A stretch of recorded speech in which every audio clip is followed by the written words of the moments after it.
Welcome into 5 Wide Fantasy. Today's video, getting to Week 11 must-start players. All the time we're doing this each and every week on OwnersBox. If you haven't entered the 50K Sunday Smash contest on the platform, you can do it for free. Promo code DFS10 for a free entry into the DFS product, and promo code Lightning10, $10 entry into our new game format. If you haven't checked it out, Lightning Lineups, definitely go do so. Ton of fun. We have single game slates for it as well. All it is, 3 lineups presented to you. You just pick the one that's going to score the most fantasy points, and you're going to either, there's cases of winning up to 6 times your money. So a free entry to win up to 6 times your money. Go check that out. It's live right now for Week 11 in the NFL. And of course, when you sign up, deposit, you're going to get even 100% deposit match up to $500. So that link to sign up's down below. If you guys haven't done it, if you appreciate the channel, appreciate the show, please go do that for us. We love to have you on the site. Let's get to this week's slate. Starting with, always, we got the Superflex spot. We got 2 quarterbacks we need to put in. Starting at the quarterback position, it's another week where, let me just sort by quarterbacks. Justin Fields has gotten a boost. But I want to know from you guys, is this even the appropriate boost? Should this be even higher? I feel like it should be even higher. Like at this point, if you think about fantasy quarterbacks, who would I rather have? Like, let's play that game. Would you rather have Joe Burrow or Justin Fields? Justin Fields. Would I rather have Justin Herbert, let's say, or Justin Fields? I'd rather have Justin Fields. He's priced as the number 4 QB on the site. I would argue he could be even higher than that in a matchup against Atlanta. But man, Fields is putting together ridiculous rushing performances. Like the sports books are pricing him right around like 60 rushing yards per game. So obviously they don't expect 100 plus to continue. Nobody should. But 60 rushing yards a game is just an elite floor for Fields. And he's scoring a ton on the ground too. So I'm not going to take him this week, even though I said last week I should have taken him, and I didn't. I'm not going to do it this week. I think he's going to be a very chalky play. It's a very plus matchup against Atlanta in the pass game. But Fields' game has been on the ground, so I'm not as sure. I'm looking for some other players that can help separate me from everybody else here in this contest. Over 5,000 entries in the contest, so making sure we're not going with the grain too much on each and every player. So some of my 2 favorites in my mind are Dak and Russ Wilson. Dak in a matchup against Minnesota. I think the Cowboys will struggle to run the ball here. Minnesota's graded as like a top 3 run defense on PFF. So I do think the Cowboys will need to lean on the pass game here. And in a matchup against Minnesota, I think Dak will be able to do that. Like I know the Vikings had, Patrick Peterson, couple big plays against Josh Allen, but at the end of the day, they did give up 30 points in that game. And I think it's because of their pass defense. We saw Stephon Diggs and Gabe Davis have big days. So I'm going Dak. And the reason I like Russ, we saw last week against the Titans, obviously, not just in that matchup, but, ever since Javonte Williams has been out, the Broncos have struggled to run the ball effectively, and I don't think that changes here against the Raiders, but it is a plus matchup again for their passing game. The Raiders are 32nd in passing DVOA, and I think Russ is the guy that they want to lean on the pass game in this matchup because of how poor the Raiders secondary is. I know this team and this offense is struggling, but Russ actually gave us a decent floor last week against the Titans in what was a tough matchup. So I'm going with those 2 at the QB spot. If you did want to go to some others, like I'm not completely against a guy like Taylor Heineke. I don't love the matchup. The big one I wanted to mention was Matt Stafford. Stafford looks like he's going to be available. The Saints haven't been a team I can trust right now in the pass against the pass. Stafford, though, obviously lost Cup, so I think some of the upside might be a little bit limited, but he's priced fairly low. He's priced down at like 6,200, so you could still definitely go with that. All right, so with the 2 QBs, you've got to stack these guys. Like, there's no reason to add a quarterback without stacking. And for Dak, I really like Gallup. Gallup has actually seen some pretty good volume since Dak has been back. I think he's had 7+ targets in back-to-back games now. Just hasn't been able to find the end zone or have that explosive game quite yet. I think it could come here because I think, like I said, the Cowboys will lean in the pass game. So I'll go Gallup, who's at a good price, 5,200. Pretty cheap for the wide receiver position, so that's what I like there. And then Cortland Sutton is kind of the obvious play here with Russ. You could go Greg Dulcich as well, or you could go with like a cheap option like a Kendall Hinton, KJ Hamler. But I do think Sutton, who saw 11 targets last week, that's with Judy playing part of that game, but then going out with an injury.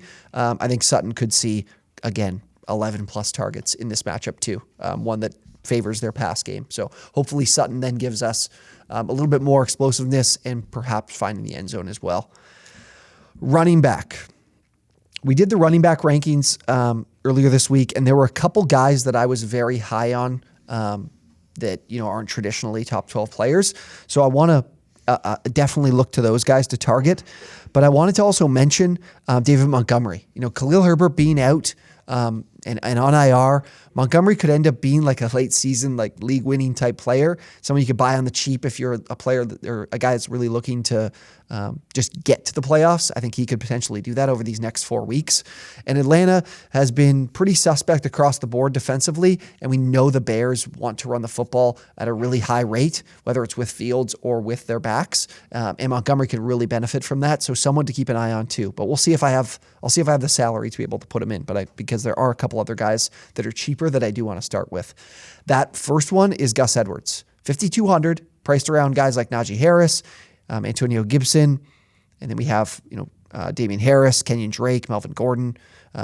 So I really like what we have here with Edwards, because we saw Edwards come back from the ACL tear from last year, his first game back, and immediately seeing the lead in touches. I think he saw 16 carries maybe in that game. And then we saw him banged up and trying to play through, still had like 11 carries before leaving the game. What I really think is important here is that Edwards is practicing. He had the bye week. I think if he comes into the game available, John Harbaugh gives him that role as the number one guy, and this is a plus matchup here against Carolina. They're 30th, I believe, in fantasy points to running backs. Edwards is also a player in my mind, much like we saw into the opening week that he was back, was finding the end zone twice. Gus can certainly do that because this Ravens team, in terms of weapons in the pass game, there isn't much there, so they're looking to lean on the ground. So I like Edwards a lot. I think if he's available, even if we don't get 20 carries, we're probably going to see him featured as the guy inside the 20, and especially on the goal line. So I like Gus there. And then one other guy I really wanted to bring up is Brian Robinson, another player I'm really high on this week. He's a guy that's, if he's in a good matchup, I really love him. If he's not, I really don't like him at all because I don't like his efficiency. I don't really think he's that great of a back, but we saw him have a good game last week, and I think that continues here in a plus matchup. The Texans dead last in fantasy points to running backs. So Robinson, in my mind, is a really solid running back too this week, with the opportunity against Houston to potentially find the end zone a couple times, much like Edwards. He's their number one guy. He's the guy that they lean on inside the 20. In the red zone. We saw it last week as well. That's that battering ram they like in terms of those short yardage situations and get those conversions. So I like Robinson a lot. They should see plenty of volume in this game. And then we move to our two flex spots and the tight end position. Tight end was so fast. Like I was looking at the salaries before we got started, and I didn't even look at anybody else. Tyler Higbee, 4,300. Okay, Higbee has seen elite tight end volume over the last, probably really the course of the season, honestly. He's really had a great year. He's been one of the best late round players in fantasy football and season-long fantasy. And 4,300 is far too low in a matchup against New Orleans, where Cooper Kupp is obviously going to be out. And that kind of makes Higbee, like from Allen Robinson's struggles this year, almost makes him the number one pass-catching option for Matthew Stafford, and a team that just can't run the ball. They can't move the ball on the ground. The pass game is where they need to be. I think Higbee is a massive beneficiary, and quite frankly, with his volume, he should be priced as a top 5 tight end, especially when you look at the fact that Darren Waller and Dallas Goedert are not available this week from injuries, and potentially Mark Andrews even. So I love him here. It could be a chalky play, but I mean, at that price, I want to grab him there. So I got 2 more spots left. We can definitely go with David Montgomery at 5,500. But I believe, I do want to spend a little bit more on one of the spots. Man, let's see. So if I go 55, where is he here? If I go 55 with Montgomery, that leaves 6,100 left. And I've got Jonathan Taylor, Tyler Boyd, Josh Jacobs, Amari Cooper. I don't love it. Like I like Montgomery, but there also is the chance that he doesn't find the end zone in this game. I really wanted Amon-Ra St. Brown. I'm going to go St. Brown at 6,400. St. Brown, with when he's healthy, he has been able to exceed 11 plus targets in pretty much every game. Now we have no TJ Hawkinson. We've seen him give us a really good floor the last few weeks. Here's a chance to find the end zone against the Giants. I love St. Brown in terms of his floor at his price. He's priced around some other elite options like T. Higgins, Chris Olave, Dalvin Cook, Nick Chubb, and I think that's deserving. But if he finds the end zone, we're looking at like 22 fantasy points, maybe more than that, because he's probably going to have honestly, yeah, we could see 25, 30 fantasy points because he's going to have probably 10 receptions, 100 yards. And then if we find the end zone, we're looking at like 26, 27 fantasy points. So, and again, on OwnersBox, it is PPR. So I really like St. Brown kind of week in and week out. He's going to be a late season guy that just elevates your fantasy team so much. Okay, what do you have? 5,200 left to spend. We've seen a few of these guys I talked about earlier in terms of Antonio Gibson. Definitely a good matchup for Gibson as well. You could kind of go between the two, but Robinson is he's priced cheaper. And yeah, Robinson isn't as involved in the receiving game, but this is a matchup for the run game. So I think Robinson isn't priced as well as Gibson is. And then a few others. We got Devin Duvernay, Michael Carter, Kareem Hunt. Carter and Hunt have tough matchups. I definitely would be looking to stay away from them. The one player that I love week in and week out, Garrett Wilson.